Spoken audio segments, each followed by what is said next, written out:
Hello friends, तो आपके क्या हाल चाल है। आज हम करने वाले हैं पी ब्लॉग्स और उसके अंदर भी हम लोग करेंगे ग्रुप 18 मतलब नोबल गैस की हम आज बात करने वाले हैं। उसके सम केमिकल रिएक्शंस देखेंगे और उसके कुछ स्ट्रक्चर्स को भी देखेंगे। Okay guys. और हम उसके कुछ एक कंपाउंड उसके अंदर होता है जो कि कंपाउंड्स को डिफरेंट डिफरेंट कंपाउंड्स को फॉर्म करता है। उसके अंदर एक एलिमेंट होता है, उस एलिमेंट को भी समझेंगे ऐसा क्यों, ऐसी प्रॉपर्टी ही क्यों शो करता है। तो सबसे पहले समझते हैं कि कौन कौन से उसके अंदर एलिमेंट्स होते हैं, फिर आगे चीज़ें डिस्कस करेंगे। देखो, हमारे पास जो 18 ग्रुप एलिमेंट है उसके अंदर कई सारे एलिमेंट्स होते हैं, जैसे हीना, नीना और कटरीना का एक्सरे रंगीन। ठीक है, इसको मैंने कैसे याद किया, मैंने अभी बताया आपको। हीना, नीना और कटरीना का एक्सरे रंगीन। तो इसके एलिमेंट्स होते कौन कौन से उसको तो समझाइए। देखो, उसको भी समझते हैं। ये होता है हीलियम, ये होता है नियोन, ये होता है आर्गन, ये होता है क्रिप्टन, ये होता है कौन सा, जिनॉन। ये जिनॉन ऐसे होगा, sorry, xenon and then radon. ठीक है, ये एलिमेंट्स होते हैं सारे। इसी को हम नोबल गैस भी कहते हैं। नोबल गैसेस भी हम इसी को कहते हैं। इन्हें नोबल गैस क्यों कहते हैं? एक्चुअल में होता क्या है, ये जो ग्रुप एलिमेंट्स होते हैं ना, ये बहुत वेरी लेस रिएक्टिव होते हैं। ऐसा क्यों होता है? क्योंकि सबसे पहली बात, ये हमारे एक लास्ट ग्रुप के एलिमेंट्स है। और जो इनकी इलेक्ट्रॉनिक कॉन्फ़िगरेशन होती है, जो कि क्या होती है, NS2 NP6, ये होती है। इनके ऑर्बिटल्स फुली फिल्ड होते हैं। देखो, सारे ऑर्बिटल्स भरे हुए हैं। एस के अंदर दो होते हैं तो दो के दो। एस के अंदर ऑर्बिटल तो एक होता है लेकिन इलेक्ट्रॉन्स दो होते हैं, तो दोनों इलेक्ट्रॉन्स आ गए। पी के अंदर ऑर्बिटल्स तीन होते हैं, तीनों के अंदर ऑर्बिटल्स फिल्ड हैं, जैसा कि आपको दिख रहा होगा। अब हम बात करते हैं इसके अंदर जो एलिमेंट्स होते हैं वो कौन कौन सी प्रॉपर्टी शो करते हैं। कॉमन प्रॉपर्टीज़ की बात करेंगे, जैसे जब भी हम डाउन द ग्रुप आते हैं तो एटॉमिक साइज बढ़ता है, क्योंकि नंबर ऑफ शेल्स बढ़ती हैं।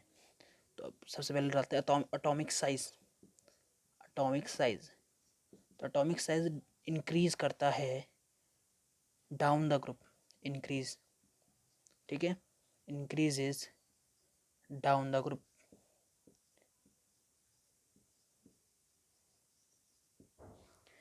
आगे ये बहुत सारी प्रॉपर्टीज और भी शो करता है, उसके बारे में हम डिस्कस करेंगे। अभी तो हमने ये समझा कि एटॉमिक साइज के बारे में। अब हम आगे चलते हैं, जैसे इसकी इलेक्ट्रोनेगेटिविटी के बारे में भी समझेंगे। वैसे ये सारे जो इलेक्ट्रोनेगेटिविटी वाले कॉन्सेप्ट साइंस में नहीं लगते, लेकिन फिर भी हम कंपैरिजन करें तो हम कर सकते हैं। तो हमने क्या पढ़ा कंपैरिजन में, कि इलेक्ट्रोनेगेटिविटी जब भी हम राइट की तरफ मूव करते हैं तो इंक्रीज होती है, ऑब्वियस ही बात है। और down the group electronegativity decrease होती है। इसमें भी कुछ ऐसा होता है, जब भी हम डाउन द ग्रुप जाते हैं तो इलेक्ट्रोनेगेटिविटी डिक्रीज होती है। Okay guys. और हीलियम की हम अगर हम बोले, हीलियम की सबसे ज़्यादा इलेक्ट्रोनेगेटिविटी है देन द रेडॉन। अब ये समझेंगे कि जो ये पी ब्लॉक एलिमेंट्स होते हैं, इनके अंदर कुछ ही एलिमेंट्स जो होते हैं प्रॉपर्टी शो करते हैं। जैसे इसके अंदर होता है जिनो, सिर्फ यही प्रॉपर्टी शो करता है। ऐसा क्यों होता है वो समझते हैं। तो जैसे जैसे हम डाउन द ग्रुप नीचे आते हैं, एटॉमिक साइज बढ़ता है। एटॉमिक साइज बढ़ेगा तो ऑब्वियस ही बात है, आयोनाइजेशन एंथैल्पी डिक्रीज होगी। ये सॉरी, इंक्रीजेस लिख देते हैं, ऐसे इंक्रीज इसको डिनोट कर देते हैं, डिक्रीज इसको डिनोट कर देते हैं। आयोनाइजेशन एंथैल्पी डिक्रीज होगी। अब क्वेश्चन ये राइज होता है कि रेडॉन भी तो हम यूज़ कर सकते थे, इसको क्यों नहीं यूज़ करते? ऐसे इसलिए होता है क्योंकि रेडॉन जो होता है एक रेडियो एक्टिव एलिमेंट होता है। रेडियो एक्टिव एलिमेंट एक रेडियो एक्टिव एलिमेंट होता है, जिसकी वजह से हम इसको यूज़ नहीं करते। ये बहुत जल्दी स्किप हो जाता है, इसलिए हम सारी स्टडीज़ इस पे करते हैं। ये सारे रिएक्शन ज़्यादातर नहीं देते, ये नहीं देता, ये नहीं देता, ये नहीं देता, ये नहीं देता, लेकिन ये देता है जिनॉन। क्योंकि अभी मैंने बताया है इसकी आयोनाइजेशन थेरेपी इन सब से, इन चारों से कम होती है, साइज ही बड़ा होता है, इस वजह से रिएक्शंस देता है। अब जिनॉन की कुछ रिएक्शंस को देखेंगे। फिर आगे डिस्कस करते हैं बाकी चीज़ें। सबसे पहले हमारे पास आता है जिनोन, हमारे F2 के साथ रिएक्ट करके ZeF2 बनाता है। अगर इसका टेम्परेचर कितना होना चाहिए तभी ये ऐसी परफॉर्मेंस कर सकता है। जैसे ये ZeF2 कब बना सकता है, तो जब हमारा टेम्परेचर जो होगा 673 केल्विन होगा और इनका रेशो 1:1 होगा। या ZeF2 को हम लें, ZF2 सॉरी, जो इसके 2 मोल्स लेते हैं F2 के और टेम्परेचर कितना होना चाहिए 873, तो ZeF4 बन जाएगा। इनका रेशो कितना होता है 1:5। जब हम ZeF6 बनाना होता है तो हम इसका टेम्परेचर 8 नहीं लेते, इसका लेते हैं 573। तो हमारे पास टेम्परेचर ये हमारे पास हमारा कंपाउंड बन जाता है जो कि हमें चाहिए था। इनका रेशियो कितना होता है 1:20। ये हमारे पास प्रोडक्ट बन चुका है अपना। देखो सबसे पहले हमने ZeF2 बनाया, फिर ZeF4 बना लिया, फिर ZeF6 बना लिया। तो तीनों रिएक्शन हमारे पास पॉसिबल हैं और हो भी रही हैं।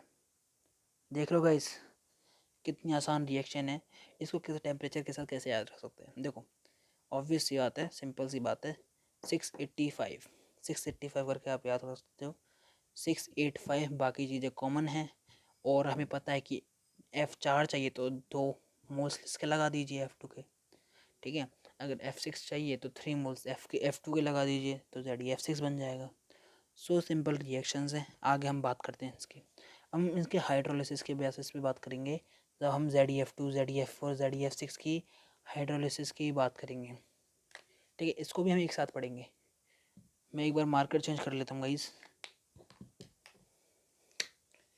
तो हमारे पास क्या है ZeF2 ZeF4 ZeF6, इसका हम हाइड्रोलिसिस करेंगे तीनों का कंपैरिजन इसलिए कर रहा हूँ एक साथ क्योंकि रिएक्शन को स्टडी करने में और रिएक्शंस के प्रोडक्ट लिखने में आसानी रहेगी।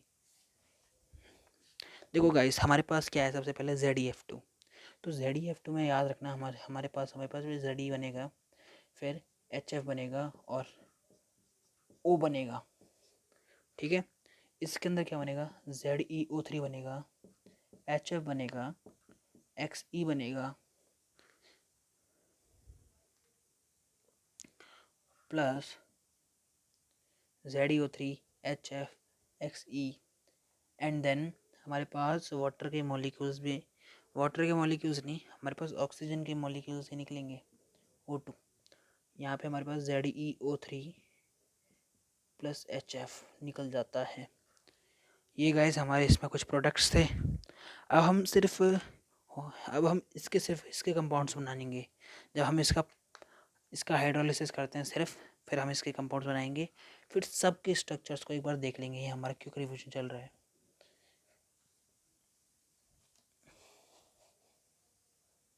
देखो गाइस हम बात करते हैं ZeF6 के बारे में। इसका 3 तरीके से हाइड्रोलिसिस कर सकते हैं XeF3 का।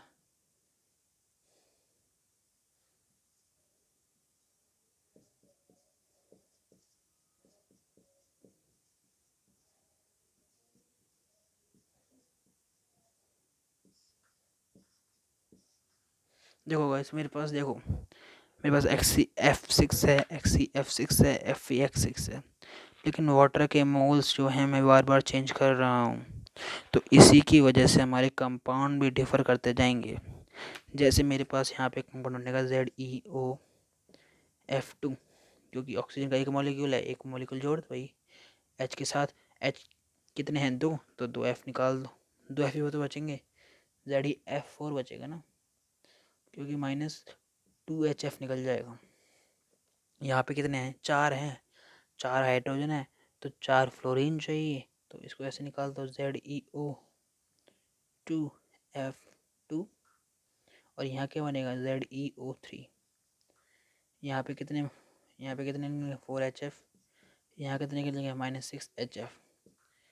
तो सिंपल रिएक्शंस हैं, ये बहुत ही आसान रिएक्शंस हैं। अब हम इनके कुछ स्ट्रक्चर्स के बारे में बात करेंगे।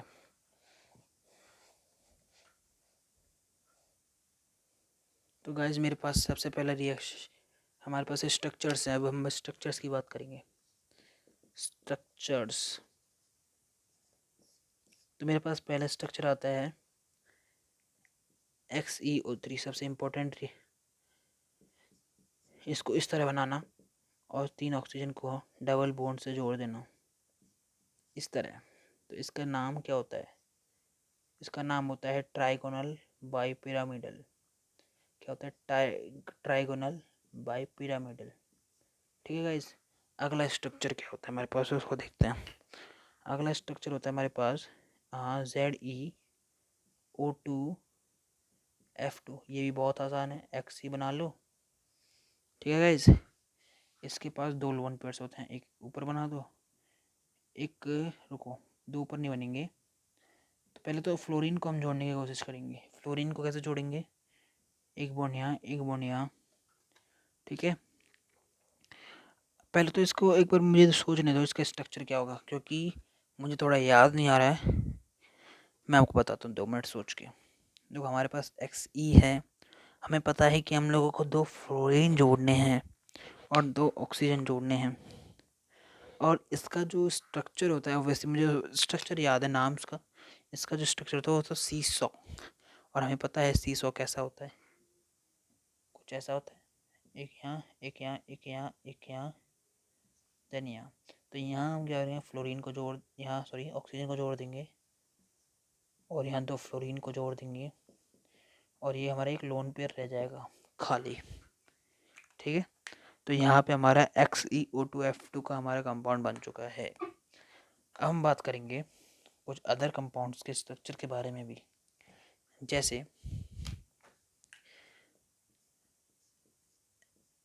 F2 के बारे में, XeF4 के बारे में, XeF6 के बारे में। तीनों के स्ट्रक्चर बहुत इंपॉर्टेंट है। तो हमारे पास Xe है, ठीक है, यहाँ लोन पेयर इसका, इसका लोन पेयर यहाँ भी, और इसका एक लोन पेयर यहाँ भी।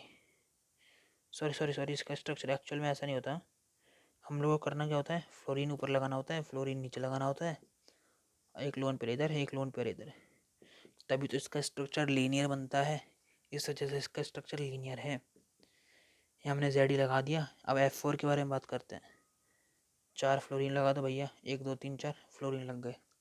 ठीक है, F F F F 4 fluorine लगा दिए मैंने।